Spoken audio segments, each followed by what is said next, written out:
जय माता दी। पहुंचते हैं अपने आखिरी पड़ाव पे, 9वें दिन हमारे नवरात्रों के। अभी तक जहां तक हमें लगता है कि हम थोड़ा समझाने की थोड़ा कोशिश कर पाए माँ के बारे में, माँ के रूपों के बारे में, और यही सुखद यात्रा लेते हुए हम पहुंचते हैं माँ के आखिरी रूप, सिद्धात्री रूप पे।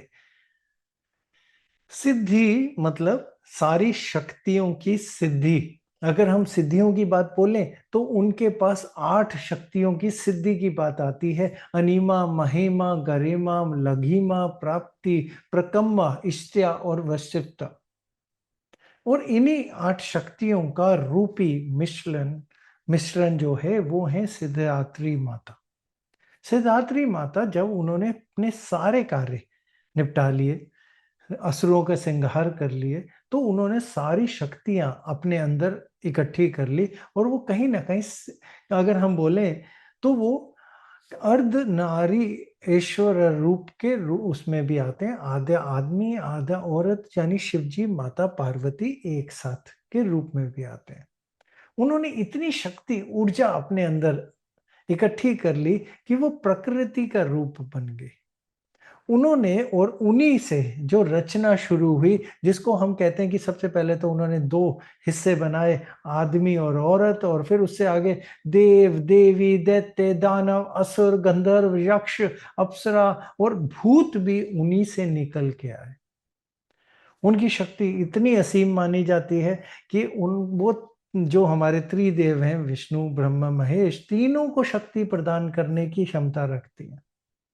जितनी भी ये हम ब्रह्मांड की बात बोलते हैं, तो ब्रह्मांड जो चलता है या फिर उस ब्रह्मांड के अंदर जो शक्ति देता है, और या फिर उस ब्रह्मांड को बढ़ाने का जो काम करता है या उस ब्रह्मांड को संभालने का काम करता है, तो ये ही सिद्धिदात्री माता का रूप उस चीज में आता है।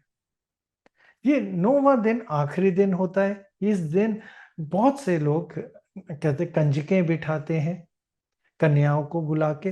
और जैसे हमने बताया, कन्या हमेशा 8 या 9 कन्या का प्रचलन चलता आया है। और हमेशा एक छोटे बच्चे यानी लड़के को भी बिठाया जाता है, जिसे लोखड़ा कहते हैं।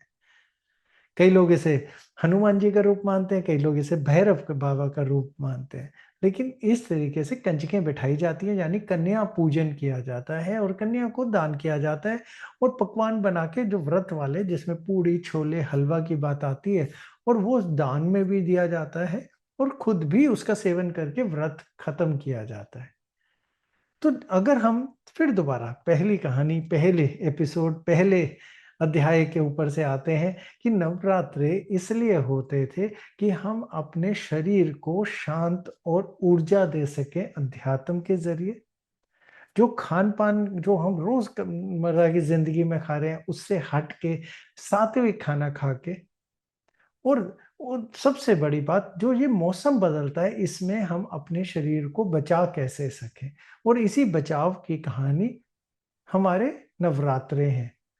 और इन्हीं नवरात्रों को हम अलग अलग तरीके से 5 बारी, जो हमारे पूरे देश में मौसम बदलता है उसके हिसाब से 5 बारी मनाते हैं। लेकिन ज्यादातर चलन 2 बार का है, चैत्र नवरात्रे और शरद यानी सर्दियों के ऋतु के नवरात्रे।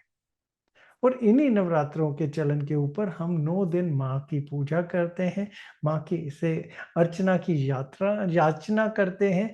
और हम कहीं ना कहीं और अपने नवग्रह की शांति का पाठ करते हैं। तो ये सिद्धात्री माता मीन राशि का प्रतीक है। ये हमारी अध्यात्म की आखिरी पड़ाव पे लेके उसको पूरा करने की और सिद्धियां प्रदान करने की शक्ति लेके चलती है। कि जो भी आपके अंदर इच्छा थी, आज हम आपकी पूर्ण कर सकते हैं, क्योंकि हमारे पास पूरी सिद्धि यानी शक्तियां आ गई। ये केतु का प्रतीक है। रंग इनका जामनी या फिर पर्पल रंग माना जाता है। और इनकी सोच, समझ, समझदारी और अध्यात्म की बात करी जाती है। मंत्र फिर वही रहेगा, ओम ह्रीम दुम दम दुर्गाए नमः। और बस इसी का पाठ करिए, माँ पे ध्यान लगाइए, सिर्फ नवरात्रों में नहीं, उसके अलावा भी हर रोज़ लगाइए, क्योंकि माँ ही पूर्ण करती है हमारी इच्छाओं को, माँ ही हमारे लिए सब कुछ होती है, माँ ही ममता है, माँ ही हमारे लिए केयर है, माँ ही हमारे लिए सबसे ज़्यादा चिंता करती है। और हम जब अगर इसी माँ पे रोज़ ध्यान लगाएँ, अपने घर की माँ पे भी और माँ देवी पे भी, और उसके अलावा जितनी देवियाँ यानी लेडीज़ औरतें हैं उनकी रिस्पेक्ट करें, तो ये माता हमें वो सब प्रदान करती हैं जो हम इच्छा रखते हैं और जो हमें चाहिए। आप सबके लिए ये नवरात्रे शुभ रहे होंगे। इसी सोच के साथ जय माता दी।